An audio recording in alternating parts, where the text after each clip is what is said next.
Olá, começa agora mais um programa Passeio pelas Antigas Veredas. Hoje contamos nos nossos estúdios com a participação do Dr. Amarildo. O Dr. Amarildo, além de presbítero, ele é também advogado.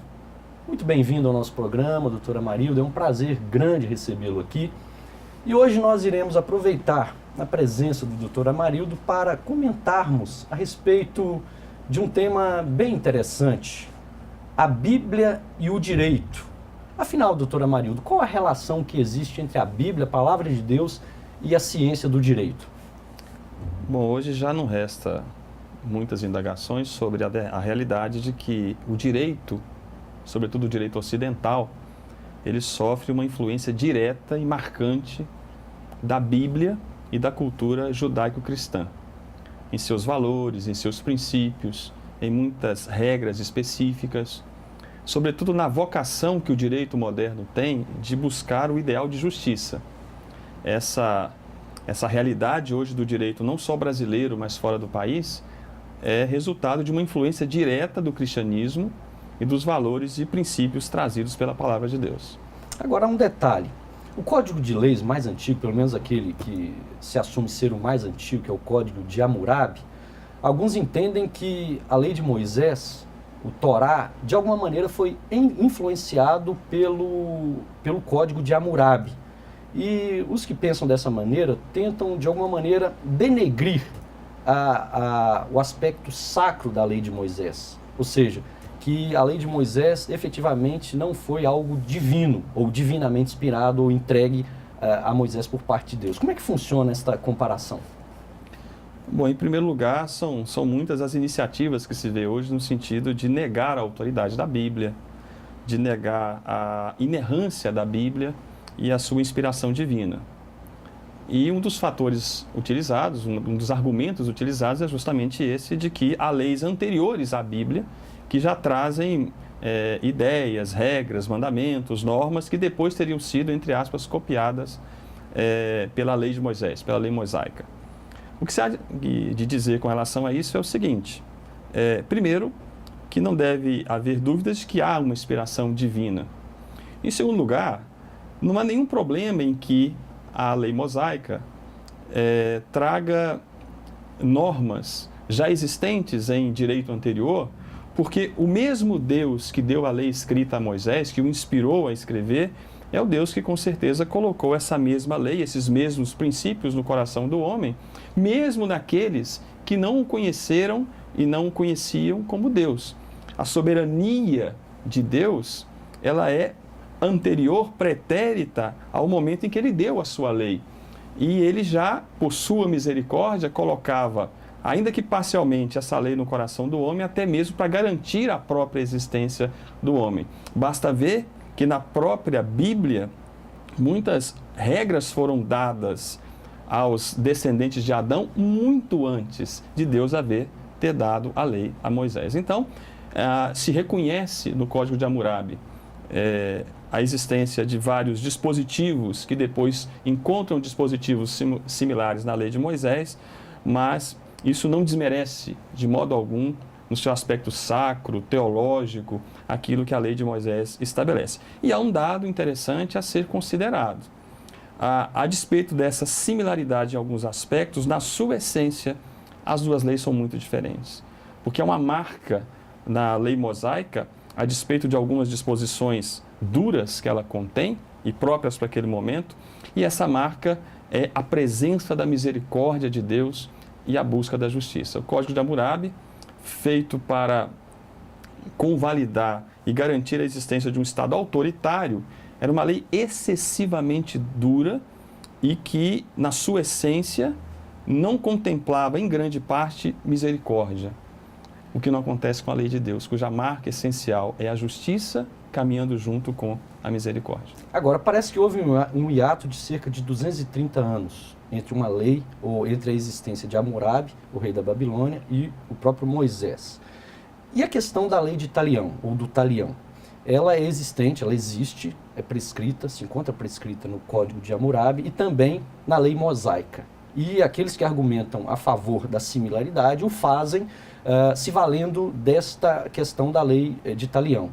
Enfim, isso é algo importante nesse aspecto? É apenas um traço de semelhança entre uma lei e outra, deixando bastante claro aqui que há um outro dado na lei dada por Deus, que é a progressividade da revelação. Naquele momento histórico, naquela quadra histórica em que havia necessidade de certas circunstâncias para o povo de Deus, Deus estabeleceu essa norma similar à lei do talião. Que é o olho por olho? Olho por olho, dente por dente. É dura, que passa a ideia de uma vingança pessoal, mas o próprio Deus foi liberando a lei de uma maneira diferente ao longo do tempo, não que ele tenha mudado de ideia. Ele, senhor do tempo e não preso ao tempo, ele foi estabelecendo mudanças gradativas que ele já conhecia previamente nessa lei e foi introduzindo, então, na lei os traços da sua própria misericórdia, ou seja, do seu próprio caráter de amor e misericórdia, combinando com um outro traço indispensável do seu caráter, que é a justiça. O Deus justo, santo, que não suporta a transgressão, que não aceita o pecado, mas que, ao mesmo tempo, tem prazer na misericórdia, conforme ele estabelece na sua própria lei e nos relata, sobretudo, no livro do profeta Miqueias. Certo. Então, quer dizer, uma coisa não está estritamente associada à outra. Não. Né? Elas talvez até se complementem, mas o fato dessas similaridades não invalida o aspecto sacro e divinal da lei de Moisés. Ao contrário, eu acho que essa similaridade reforça a criação divina, reforça o criacionismo, reforça a presença de Deus em todo o tempo e o senhorio de Deus sobre todas as culturas, inclusive nas culturas pré-mosaicas. Agora, caminhando um pouco mais nas páginas do Antigo Testamento, quando nós chegamos no capítulo 18 do livro de Êxodo, ali Moisés estava um tanto sobrecarregado pelas questões judiciais que, vez por outra, assediavam o povo de Israel que estava atravessando o deserto. E ele foi aconselhado pelo seu sogro a procurar homens capazes a fim de dividir esse trabalho, o trabalho de julgar. Como é que funcionou isso em termos de lei? Essa intervenção do sogro de Moisés, chamado Jetro, gerou aquilo que alguns teólogos chamam de princípio de Jetro, que nada mais é do que a descentralização do fornecimento da justiça. Na verdade, esse princípio hoje ele é utilizado modernamente não só pelo Poder Judiciário, que é dividido em instâncias. Eu tenho o juiz aqui de primeira instância, depois eu tenho a segunda instância, eu tenho os tribunais superiores em Brasília, mas esse princípio, que foi uma sugestão do sogro de Moisés para que ele descentralizasse o serviço, ele não acumulasse em si mesmo o julgamento de todas as demandas, grandes e pequenas, mas que desse a outras lideranças locais, esse princípio hoje ele é aplicado na administração pública como um todo.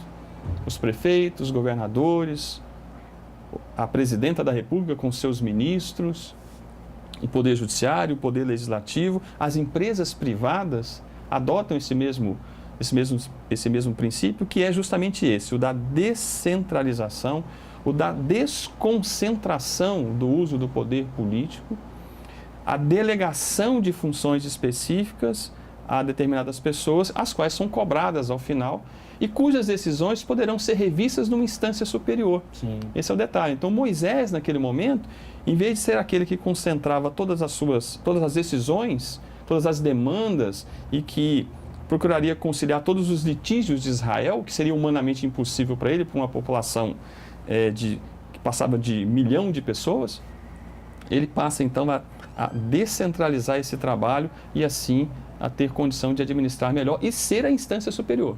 Então ele seria a instância última, por assim dizer. A instância última. Naquela realidade. Ele, como profeta de Deus, é a instância última. Ok. Agora, falamos acerca da lei mosaica, mas caminhando ainda mais, nós, quando olhamos para a história, percebemos que homens da envergadura espiritual e teológica de João Calvino tiveram a sua formação na ciência do direito. E muitos, quando leem as Institutas, chegam a dizer que quando passeiam pelas páginas das Institutas, o livro de maior destaque de João Calvino, eles encontram nas suas institutas quase que um código legal, porque no fundo, na condição de advogado que era, Calvino concebeu as institutas através de uma visão muito influenciada pelo direito, é isso?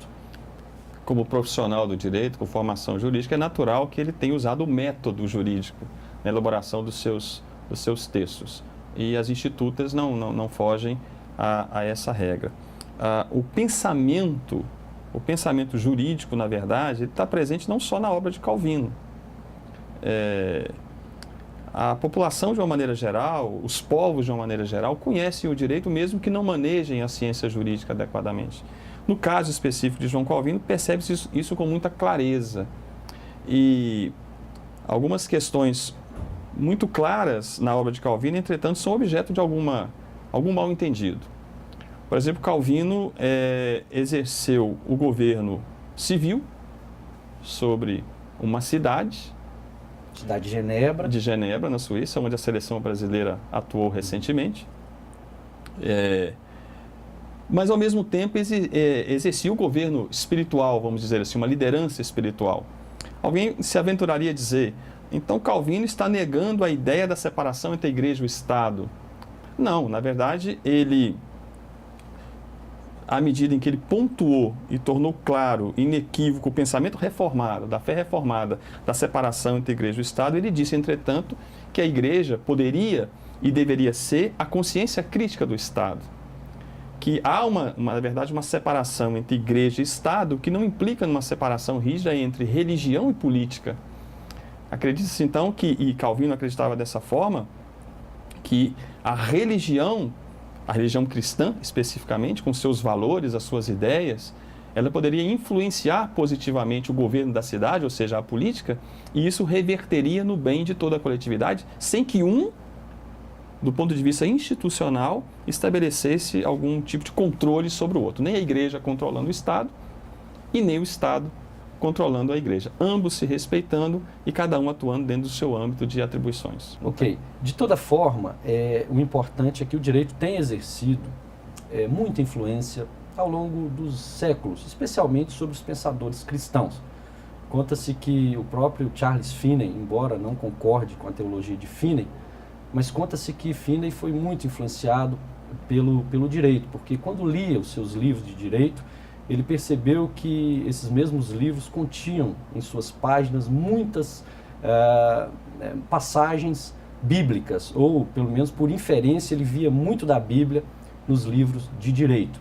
E por essa razão ele foi à fonte principal, que é a Bíblia, e através da leitura detalhada da Bíblia, teve o seu coração tocado por Deus e foi convertido ao cristianismo.